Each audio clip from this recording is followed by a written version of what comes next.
So, it's finally official. Elon Musk did finally take over Twitter. Vijaya and, what's that other guy? Parag? Was that his name? The CEO? Who was in there after Jack? They're gone. So, it seems like Elon is going to do somewhat of a purge. Oh, excuse my coughing. But apparently, it's not as big of a purge yet as the initial reports were saying. I mean, there's been pandemonium all day. CNBC apparently was trolled by a couple of guys who were just standing out in front of Twitter headquarters holding a box of office supplies. And they were saying that they were Twitter employees who had just been laid off, and they were saying, "Oh my gosh, it's so bad," and I've got a Tesla, and I don't know how I'm going to make the payments. I mean, it was to me, you couldn't. Unfortunately, there's no video of the guys. There's only a picture, and then there's the quotes from the reporter. And to me, it seems like, I think we could confirm this if we had video, these guys are trolls, good trolls. Trolls who I respect. I appreciate on a day like this when the media, wants to run around with their hair on fire, that these guys fed into that. Good on them. But apparently there has not been the bloodbath that some people were hoping for. I'm not shocked at all by that. I thought from the beginning that I didn't even talk about the 75% layoffs story, because I knew as soon as I saw that is the exact kind of headline that Elon plants in the media to get attention for himself and then has no intention on actually following through with. I mean, this is the guy who sells full self-driving cars which don't exist. So you catch that? He sells a product that he can't produce yet. You can go right now, I believe still, go to Tesla and say, yeah, I want to add full self-driving to my Tesla. You can buy that as a feature, but you're not going to get it. So far, the only confirmed layoffs, and these aren't even really layoffs, they're just sackings, have been Vijaya and the CEO. And of course, Vijaya was I think the chair of the Trust and Safety Council, or, whatever. I think that's what it was called, the weird Orwellian Politburo, which decided what was considered good or bad speech. The media keeps running with, they call her Vijaya Gada, the woman who made the decision to ban Trump. I mean, do they really have to couch everyone in terms of what they are to Trump? The banning of Trump, was a very, I'll give him this, it was a big milestone in social media history. Banning a sitting U.S. president from, a major platform like this. But it was far from the first or the worst thing that she's ever done. I think that in totality, getting rid of, tens of thousands or hundreds of thousands, perhaps, of accounts who do not have the influence of Trump to make their voice heard elsewhere, just silencing people around the world, but mostly in America, for their political views, and therefore changing the conversation by silencing people with views that are different from them. Twitter did not used to be, it was always a cesspool, but it was a different kind of cesspool than it is now. It has become very, very woke. Twitter did not used to be very woke at all. And honestly, I don't think it's going to go back to the way that it was. It might get better, but it's not going to go back to the way things were.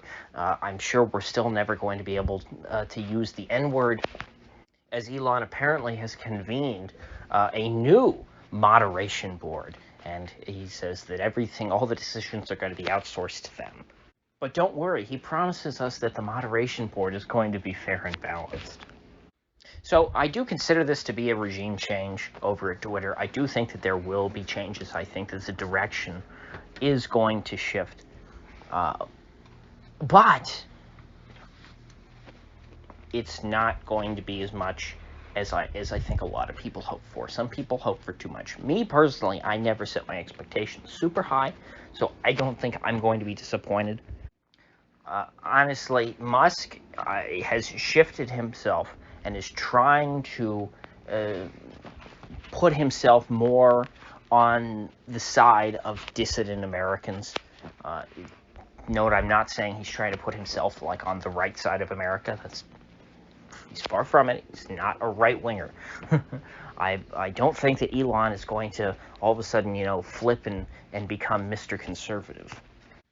What I think is that Elon, it doesn't line up anymore with the blob.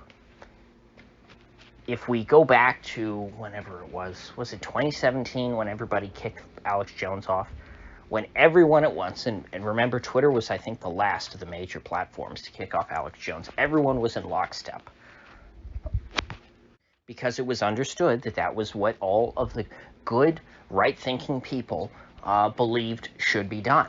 The zeitgeist shifted, and all the elites said, you know what, Alex Jones has got to go, just like all of a sudden they said Assad must go, and now they all say Putin must go, and before that it was Trump must go, and so they all move in the same direction. I think that Elon has made it clear that he is not going to move in the exact same direction as those people, and that he's not a puppet, and that he's essentially going to do whatever he wants at any given point, which means that I think that when it comes down to it, on big cultural inflection points like that, he's going to come down on the side of the dissidents. I think Ivermectin is probably another example of something where Elon owning Twitter could have come in really handy. I think that the suppression of that kind of information is the kind of thing that he is not going to engage in. When there are important, serious discussions like that to be had that are getting censored elsewhere, I think that Twitter probably will be a reliable safe haven for that kind of talk.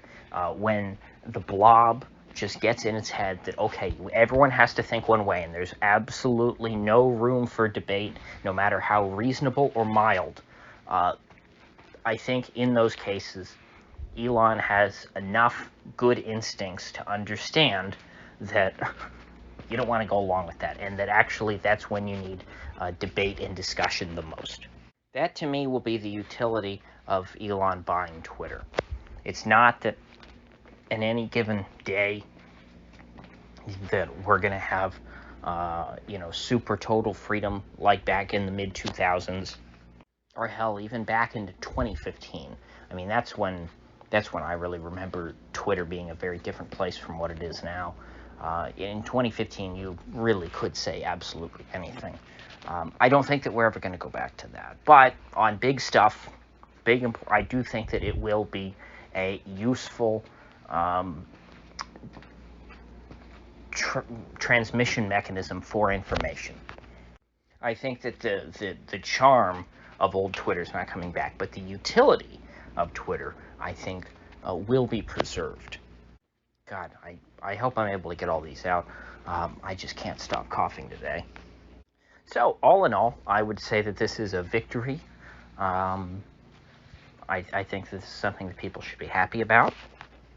And I don't think that you'll be disappointed as long as you have reasonable expectations and you understand what kind of victory this is. And you know what? Take some solace in just how much this is going to upset not only people on the left, but just people who are a part of the blob, who are part of, I guess you could say, the Borg. Those who take their marching orders from CNN and take those broadcasts completely seriously. People who read the New York Times or the Washington Post, they're having a very bad day, and that should make you happy.